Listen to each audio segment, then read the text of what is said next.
Wherever there's a struggle for freedom, the media always comes in.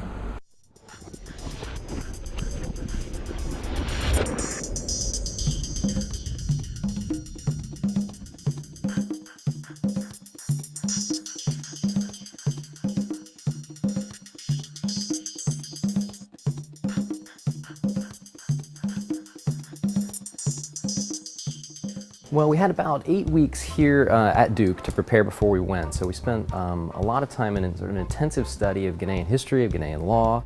We also were able to get access to proposed legislation, two in particular, a Right to Information Act and a broadcast bill, and so we were able to study those and learn the background of those before we went over to meet with the people who'd helped draft them.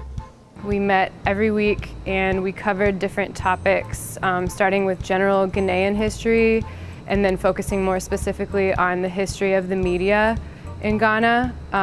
We read a lot about the private versus the state-owned media and how they differed and how they had developed over the years, and a lot about Ghanaian political history and how that impacted the media. We were in Ghana for about 10 days, and during that time we had wall-to-wall meetings with a wide array of NGOs, journalists, scholars, member of parliament, and the hope, at least for our project, was to be able to understand where various groups were coming from, to be able to try to identify common ground, to be able to bring our expertise, as much as we could have it coming from the outside, to resolving this problem that they were all dealing with. But when you come to individual countries, even countries that we would presume to be more open, more democratic, and with more freedom of expression, there are still on the books so many laws that need reform. So we met with representatives from the Ghana Journalists Association, the Ghana Bar Association, as I said, a member of parliament. We met with community radio activists. We went to visit a community radio station. We visited a small village to talk about how they get information. And the idea was to get a very holistic view of how this issue is manifesting itself in Ghana. And the students were in charge of the interviews. They asked the questions, they took the notes, they synthesized the information. It was very fruitful. We got a lot of knowledge beyond kind of the textbook, to be able to be there to see things as they actually operate, to talk with the journalists about how they gather stories, the difficulties, obstacles they have, about some of the legislation that's been proposed, that's being contemplated, and how that can impact the ability of journalists to do their job effectively. I hadn't really thought that hard about how First Amendment and freedom of speech and media freedom tied into development issues and things that I care a lot about, such as human rights and poverty. So making that connection was really valuable. There were any number of moments that were extraordinarily profound. I think one of them that stood out to me, and I assume to lots of the students, was when we visited a small village called Dogo, which is about 2 hours outside of Accra. It's a very small village. I would say that it seemed to us that the majority of the village turned out to meet us, and there was only 100 people.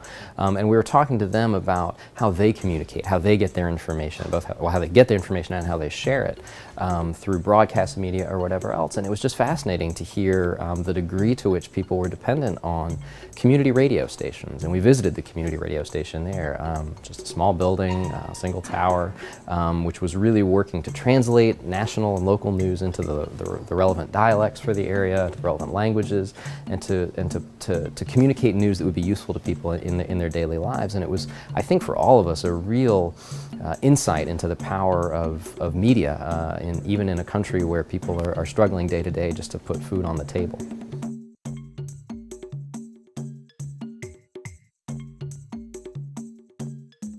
The Right to Information Act is really, it's the statutory way to implement Ghana's constitutional guarantee of freedom of information.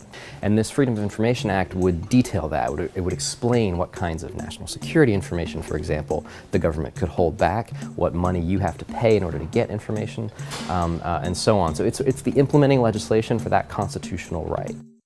The broadcast bill, unfortunately, has not been redrafted in any form, I think, that would be recognizable. So with that one, we're really waiting to see what will happen. Our report that we're currently working on has some suggestions and some proposals. It kind of compiles our findings from the interviews, consultations, the research that we've done, as well as our own kind of gloss on how we think all of this fits together for Ghana and its future. There's one particular piece of legislation that is kind of before Parliament right now, that's a right to information bill that could make a big difference in how the government interacts with the press and with its citizenry.